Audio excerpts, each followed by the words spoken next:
హన్మకొండ మాజీ ఎమ్మెల్యే ధర్మారావు గారు, తమ్ముడు మల్లేష్ గారు, శ్రీనివాస్ గారు, ఇవాళ జైన్ అయినటువంటి మోహన్ గారు సత్యమణి గారు, మా ఆడబిడ్డలు కృష్ణా కాలనీ ఆడబిడ్డలకి, మా అన్నదమ్ములందరికీ నమస్కారం. పార్టీలో జాయిన్ అయిన సందర్భంగా శుభాకాంక్షలు కూడా. ఇప్పటిదాకా ధనలక్ష్మి గారు వచ్చి ధర్మన్న గారితో చెప్తుంది, అప్పుడు గెలిచిన మేము వార్డు మెంబర్గా మమ్మల్ని రాసి రంపాన పెట్టిండు అప్పటి మంత్రి గారు. నేను వచ్చినాక స్వేచ్ఛ వచ్చిందని చెప్తున్నది. నాకు తెలిసి 20 ఏళ్ళు అవుతుంది మీ దగ్గరికి వచ్చి. వచ్చినాడు ఎట్లున్నామో ఇవాళ కూడా గట్టిగా ఉన్నాం. చేస్తే ఇంత మేలు చేసిన తప్ప ఎవరికి ఇంత కీడు మాత్రం చేయని మనిషిని నేను. అయితే గొంతు కోసినంటే మా రాజేంద్ర గారు కనబడుతున్నారు. గొంతు కోసిన, గొంతు అంటే అర్థం ఏంటంటే రాజకీయంగా గొంతు కోసిన అర్థం. రాజకీయంగా గొంతు కోసిన అర్థం. నేను 18 సంవత్సరాల కాలం పాటు ఆయన అడుగులో అడుగు వేసినవని నేను. ఆయన అక్కడ కూర్చోండి ఆదేశాలు ఇస్తే 48 గంటల పాటు జమ్మికుంట రైల్వే స్టేషన్లో ఆ మురికిలో పడుకున్న వాళ్ళం మేము. పోలీసులు దెబ్బలు కొడితే బొబ్బలు వచ్చినాయి మాకు. జైళ్ళల్లో ఉన్న బిడ్డ నేను, మహబూబ్నగర్ జైల్లో ఉన్నది నేను, కరీంనగర్ జైల్లో ఉన్నది నేను. 150-200 కేసులు పెట్టింది నా మీద. ఉద్యమ బిడ్డగా మంత్రి అయిన తర్వాత ఏం చేసిందో మీ కళ్ళ మనకు తెలుసు.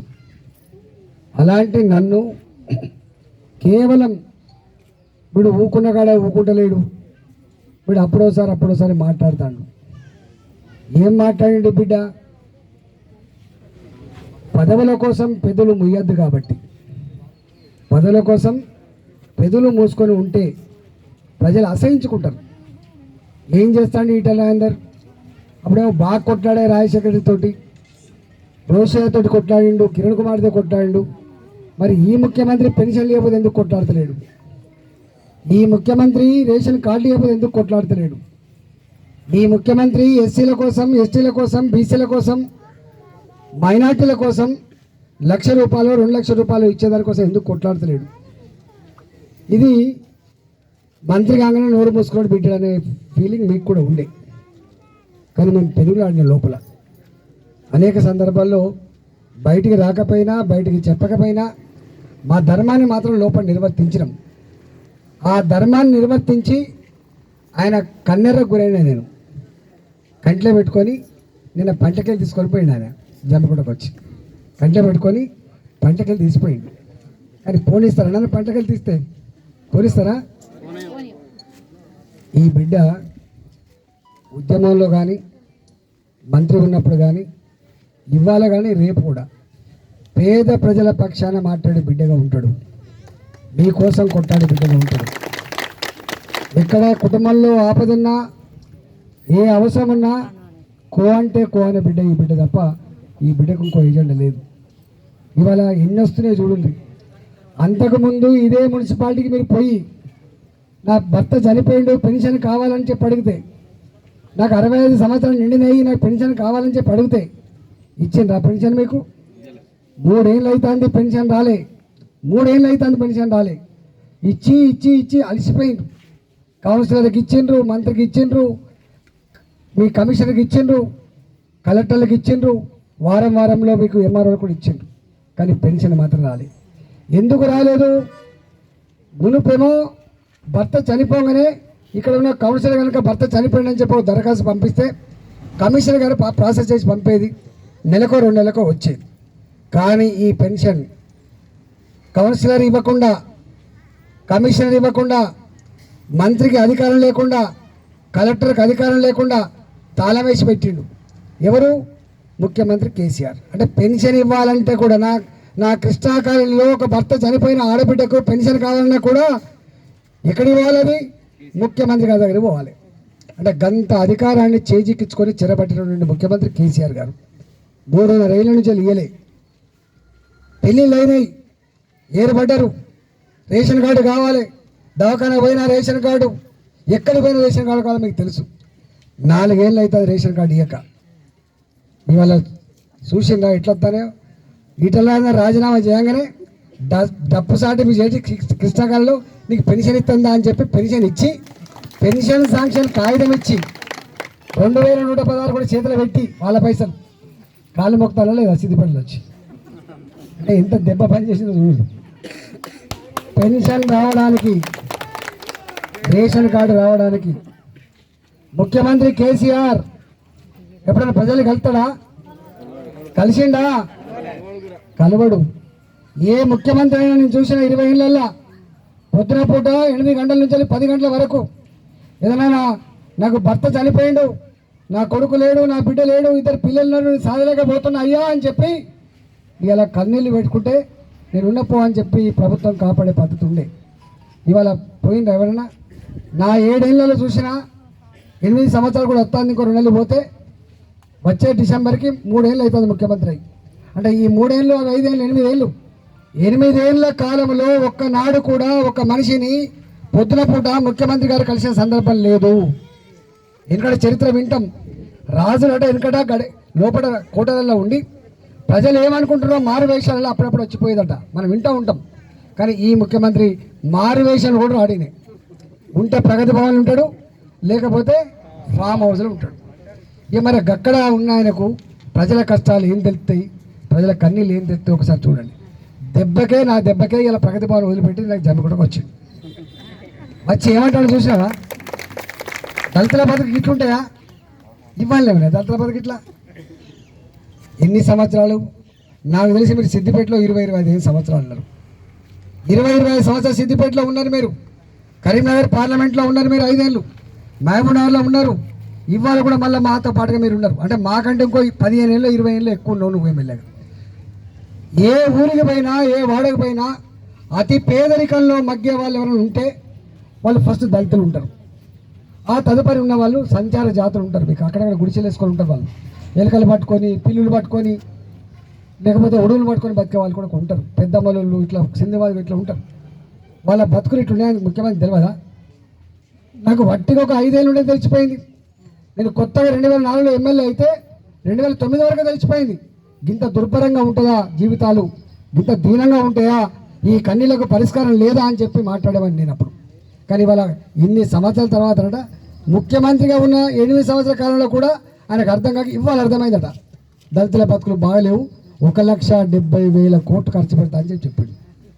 నేను ఆర్థిక మంత్రి, పైసల మంత్రిని, నాకు తెలిసి అక్కడ ఏముండదు, అది ఉత్తచి పని ఉంది. ఆడ జీతాలు ఇచ్చే పరిస్థితి లేదు, జీతాలు ఇచ్చే పరిస్థితి లేదు. మీరు అడగండి. ఇవాళ ఆర్టీసీ కార్మికులు రిటైర్డ్ అయితే పైసలు ఇచ్చే పరిస్థితి లేదు, రిటైర్డ్ ఎంప్లాయీస్ డబ్బులు ఇచ్చే పరిస్థితి లేదు. మొన్న హైదరాబాద్లో భూములు అమ్మితే ఒక 2,000 కోట్ల రూపాయలు వస్తే నన్ను బొండిగ పిసికి పాన ఉండగానే బొందబెట్టాలని ఆ 500 రూపాయలు కలెక్టర్ పంపించింది. మొన్న ఏం చేస్తాడట? దళితులకు ఇస్తాడట, ఓట్లు వేసుకుంటాడు. ఆయనకు ప్రేమ ప్రజల మీద కాదు సుమా, ఆయనకు ప్రేమ భర్తలు చనిపోయినటువంటి మహిళల మీద కాదు సుమా, ఆయనకు ప్రేమ కొత్తగా పెళ్లిళ్ళు చేసుకొని ఏర్పడ్డ కుటుంబాల మీద కాదు, ఆయనకు ప్రేమ ఓట్ల మీద ఉన్నది. అలా ఇవాళ 20 ఏళ్ళుగా మీ కళ్ళల్లో కదలడే బిడ్డని నేను, మీ కాళ్ళల్లో మెదిలే బిడ్డని నేను. నేను ఇంతకుముందు చెప్పినట్టుగా నేను వచ్చినాక ఏమొచ్చిందో మీకు తెలుసు. ఇవాళ కొత్తగా వచ్చినాడు మీరేమనుకున్నారు?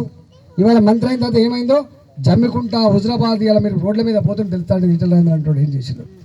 నేను రాకముందు 15 రోజులకు ఒకసారి కూడా నీళ్ళు రాలే ఇక్కడ, 4 రోజులు కూడా నీళ్ళు రాలే ఇక్కడ. ఇంత దీనంగా బతికిందో మీకు తెలుసు. ఇవాళ మీ మిషన్ భగీరథ రాకముందే, మిషన్ భగీరథతో సంబంధం లేకుండా హుజరాబాద్కు ఒక 50 కోట్లు, జమ్మికుంటకు ఒక 40 కోట్లు డ్రింకింగ్ వాటర్ కోసం ఆనాడు కిరణ్ కుమార్ రెడ్డి గారితో కొట్లాడి అప్పుడు శాంక్షన్ పెట్టిస్తే తెలంగాణ వచ్చినాక పని అయింది. వాస్తవం గుర్తుపెట్టుకోండి.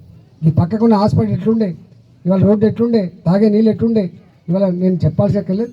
కాబట్టి నేను ఒకటే మీకు విజ్ఞప్తి చేస్తున్నా, ఇవాళ పెన్షన్ వచ్చినా, రేషన్ కార్డు వచ్చినా, దళిత బంధు వచ్చినా, రేపు బీసీ బంధు వచ్చినా, రేపు ముఖ్యమంత్రి మన గురించి మాట్లాడినా అవన్నీ ఈటల రాజేందర్ అంటోడు ఇవాళ బయటకు వస్తే ఇవన్నీ వచ్చినాయి.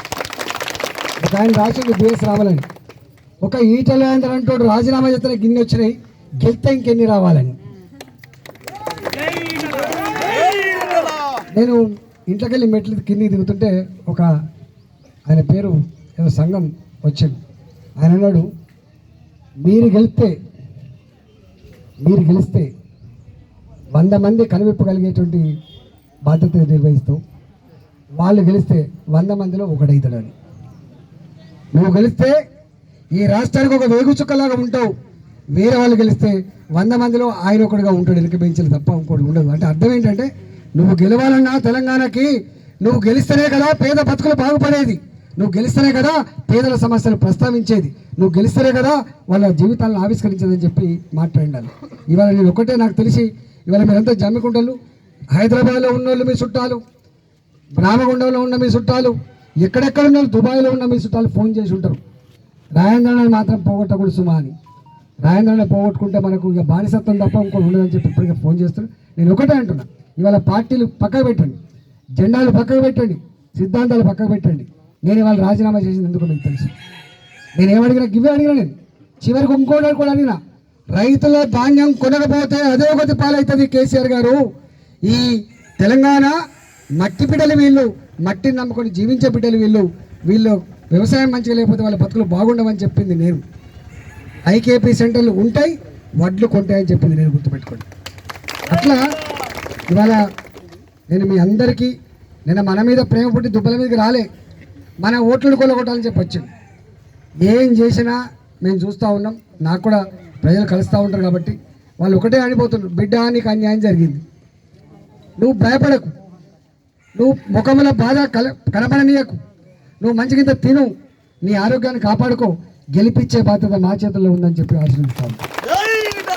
గెలిపించే బాధ్యత ఇవాళ నేను మీ అందరికీ, జమ్మికుంట ప్రజలకు కూడా ఇలా ఎన్నెన్ని బాధలు అవుతున్నాయో మీకు తెలియదు, కానీ నాయకులు తెలుసు. జెండా కండ కప్పుకొని ఇంటికి వస్తాను కూడా, నువ్వు ఎందుకు పోతాను అంటే నేను నక్సలైట్నా ఏమన్నా? నేను బీజేపీ కండ వేసుకొని బాగా చెప్తా, బీజేపీ పార్టీలో ఇలా ఎమ్మెల్యే నిలబడుతున్న మనిషిని నేను. ఇవాళ వాడకట్టల పిల్లలు బీజేపీలు తిరగగానే తీసుకుపోతాను, ఏదైనా మహిళా నాయకులు తిరగగానే తీసుకుపోతాను. మీకు ఇది ఉన్నది, ఆశా వర్కర్ మీ భార్య ఉన్నది, నీ నౌకరి పోతా, నువ్వు ఇలా తిరిగితే, అంగన్వాడీ టీచర్ నువ్వు ఇలా తిరిగితే నీ నౌకరి పోతుంది, ఏఎన్ఎం నువ్వు ఇలా తిరిగితే నౌకరి పోతుంది, నువ్వు బియ్యం డీలర్ ఇలా తిరుగుతా నీ బియ్యం డీలర్షిప్ పోతుంది, నీ రైస్ మిల్లు ఇది మూసేస్తాం, ఇది మెడికల్ హాల్ ఇది బంద్ చేస్తాం, నువ్వు గిట్లా మాట్లాడతాను. వాళ్ళు ఎప్పుడైనా ఉన్నదా గిట్లా? ఎవరికి వాళ్ళుగా స్వేచ్ఛగా నచ్చినోడికి ఓటేసుకునే స్వేచ్ఛ ఉండే ఇక్కడ, దాని స్వేచ్ఛను హరిస్తాడు కేసీఆర్. ఖబర్దారని చెప్పి హెచ్చరిస్తా ఉన్నా. నీవు కాదు కదా, నీ జేజమ్మ దిగొచ్చిన హుజురాబాద్లో నువ్వు గెలవలేవు అని చెప్పి గంటపదానికి చెప్తా ఉన్నాను. ఇవాళ ఇక్కడ గెలిచే నా గుర్తు ఇవాళ పువ్వు గుర్తు, నా జెండా కాషాయ జెండా. ఇవాళ చాలామంది నీకు గుర్తు నా పేరు చెప్పబడికతారట, రాయంద్రన్న మీటింగ్ ఉంది అంటే వస్తారట, అక్కడ పోగానే తిడతారట ఆశ్చర్యపోతారే, రాయంద్రన్న అని చెప్తే మేము వస్తే వాడికి ఇట్లా అవుతుందండి. అంటే గంత స్థాయికి దిగజారిపోయింది. మరొకసారి మీకు కృష్ణా కాలనీ ఆడబిడ్డలకు మా అన్నలకు చేతులు జోడించి నమస్కరించి చెప్తా ఉన్నా, దయచేసి ఈసారి మనకు కేసీఆర్ అహంకారానికి ఈటల రాజేందర్ గారికి మధ్య జరుగుతున్న పోరాటం, ధర్మానికి మధ్య జరుగుతున్న పోరాటం కాబట్టి ఈ పోరాటంలో తప్పకుండా కేసీఆర్ గారి అహంకారాన్ని ఓడించాలని చెప్పి మీకు మనవి చేస్తూ, పైసా మీద తాగుతాయి, పైసా కూడా ఇస్తారట, ఓటుకు 10,000 20,000 ఇస్తారట, అది నా పుణ్యమే కదా, మా వాళ్ళకి ఎప్పుడు ఇవ్వలేదు. 10,000 20,000 ఇస్తే తీసుకోండి, కానీ ఒట్టేసుకోకుండా వాళ్ళు ఇచ్చినప్పుడు పోషమ్మ మీదనో మైసమ్మ మీదనో నీకు నచ్చిన దేవుడి మీదనో ఓ తెల్ల బట్టలు పెట్టి పసుపు పెట్టి ప్రమాణం చేయమంటారు సుమా, ఎందుకంటే పెద్ద డబ్బని మీరు ఇట్లా ఏమైనా చేశారు. ఎక్కడ కూడా ఇగో నీకు అదంతా పాపం సొమ్ము అంటాడు మా ధర్మాన, అదంతా అక్రమంగా సంపాదించిన సొమ్ము. నాకు తెలిసి 2014 వరకు ఆయన దగ్గర ఏముందో నా దగ్గర ఏముందో నేను చాలాసార్లు చెప్పిన, 2002లో నా ఆస్తి ఎంతో నీ ఆస్తి ఎంతో లెక్కదిద్దామని చెప్పాను. నేను కాలంలోనే గొప్ప బతికినోడిని, ఇవాళ కూడా గట్టిగా ఉన్నా, కానీ మీ ఆస్తి ఎంతో నా ఆస్తి ఎంతో ఇద్దామని చెప్పిన. కానీ వాళ్ళు దానికి ఆన్సర్ నేను ఒక్కటే, ఇవాళ ఓటుకు 10,000 ఇచ్చిన, 2 సార్లు 10,000 ఇచ్చిన, నీ ఇంట్లో 4 ఓట్లుంటే వాళ్ళు 80,000 రూపాయలు ఇచ్చినా తీసుకునేందుకు మంచిగా తీసుకో, కానీ ధర్మం మాత్రం తప్పదు, ఈ బిడ్డని మాత్రం కాపాడుకోమని చెప్పి అది మనం చేస్తూ మళ్ళీ ఏదో టైంలో వస్తా తప్పకుండా. ఈ కృష్ణా కాలనీ మా ఆడబిడ్డలారా మా అన్నలారా పక్క కాలనీలో కూడా పోయి నన్ను కాపాడే ప్రయత్నం చేయమని, నన్ను గెలిపించే ప్రయత్నం చేయమని చెప్పి కోరుతూ ఇవాళ పార్టీలో చేరిన అందరికీ కూడా శుభాకాంక్షలు తెలియజేస్తూ మిమ్మల్ని అందరూ కూడా గొప్పగా చూసుకుంటామని చెప్పి హామీ ఇస్తూ సెలవు తీసుకున్నా. జై తెలంగాణ, జై బీజేపీ.